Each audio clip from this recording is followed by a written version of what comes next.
tarde a todos, boa tarde, senador Exalci. Obrigado aí pela oportunidade de estar aqui participando desse debate.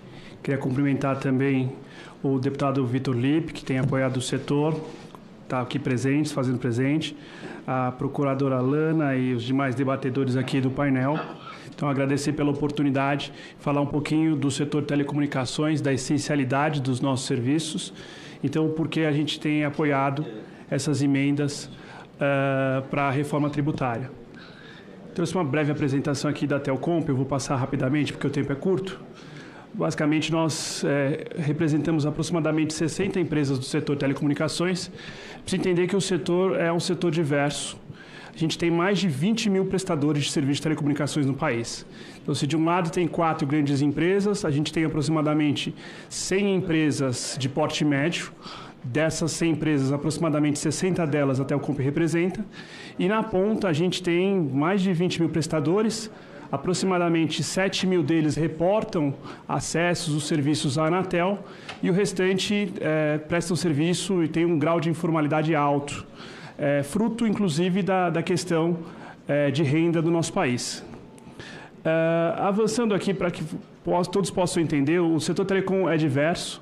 A gente pode distribuir a cadeia de valor de telecom de diversas formas. Eu costumo apresentar uma visão da cadeia do ponto de vista de banda larga fixa, já que na banda larga fixa, as prestadoras de pequeno porte hoje no país representam aproximadamente 60% dos acessos. Tá? Então, o que a gente tem dentro de telecom, se a gente olhar do ponto de vista da cadeia, o Brasil se conecta com o resto do mundo por meio de cabos submarinos, estão representados aí na imagem que vocês estão vendo, tá? E nós representamos algumas dessas empresas. Também, depois, o país tem redes de transporte interligando os diversos estados. Então, telecomunicações, né, se faz com rede de longa distância e a gente tem no Brasil empresas verticalmente integradas, mas também empresas especializadas provendo serviço de atacado com rede de longa distância. E na ponta, nós temos o serviço de telecomunicações sendo prestado para pessoa física, pessoa jurídica, tá? De diversas formas. Importante entender que a universalização do serviço de telecomunicações, do ponto de vista de oferta, ela foi alcançada.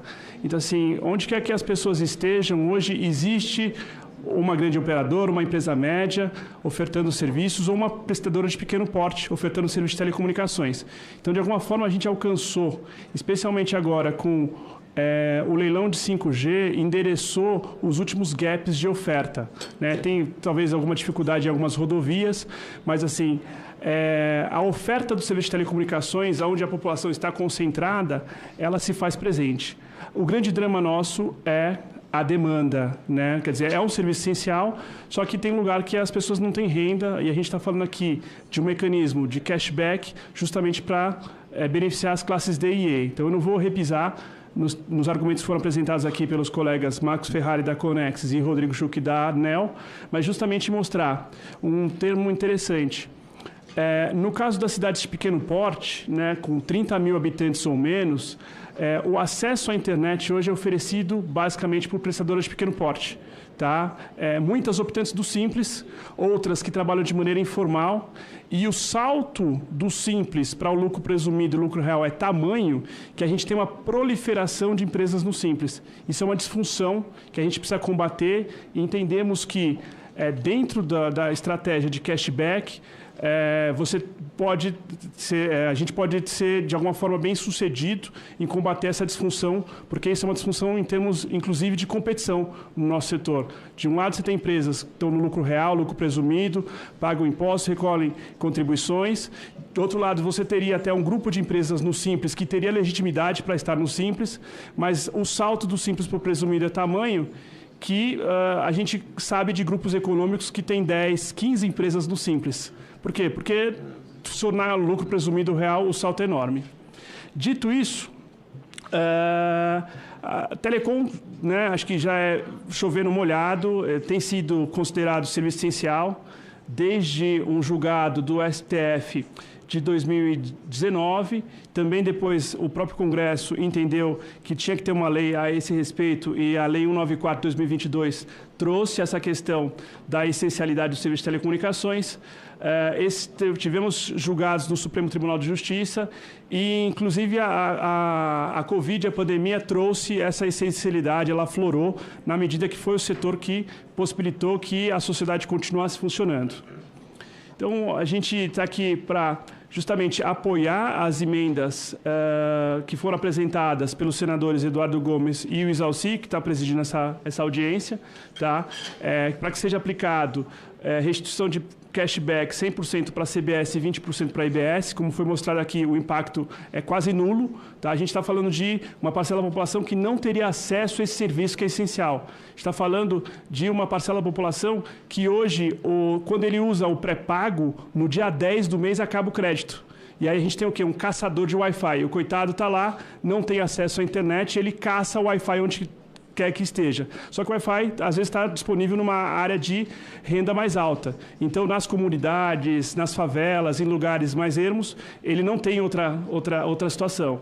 Então, é uma iniciativa louvável, entendemos que o impacto disso é pequeno e faz todo sentido esse mecanismo para beneficiar as classes D e E. Então, de maneira bem resumida aqui, quer dizer, tendo a aprovação dessa casa, dessas emendas, a gente, de alguma forma, vai ajudar na promoção da universalidade de fato do serviço de telecomunicações, porque a oferta está dada de maneira universal, o nosso problema é renda para as classes D e E. Estamos falando de uma tributação mais justa, foi discutido aqui também, né, os impostos para um serviço essencial nas diversas classes de renda. Isso vai criar um incentivo para a formalização de provedores. Novamente, a gente tem 20 mil provedores. É difícil fazer uma estimativa porque a gente está falando de um mercado informal, mas com certeza tem uma parcela que passa de milhar atuando na informalidade, outros tantos fazendo um uso abusivo do simples. Então, quer dizer, o mecanismo de cashback corrige essa distorção, né? É uma maneira de corrigir a distorção com custo baixo, com baixa fiscalização, né? E, de alguma forma, vai promover uma competição justa, melhorando a qualidade dos serviços e dando um serviço essencial para aqueles que a gente tem falado que são os caçadores de Wi-Fi aí, infelizmente. Então, dito isso, eu queria agradecer pela oportunidade, me colocar à disposição e a gente acredita que a aprovação dessas emendas se faz necessária para corrigir essa distorção. Obrigado. Muito bem. Obrigado.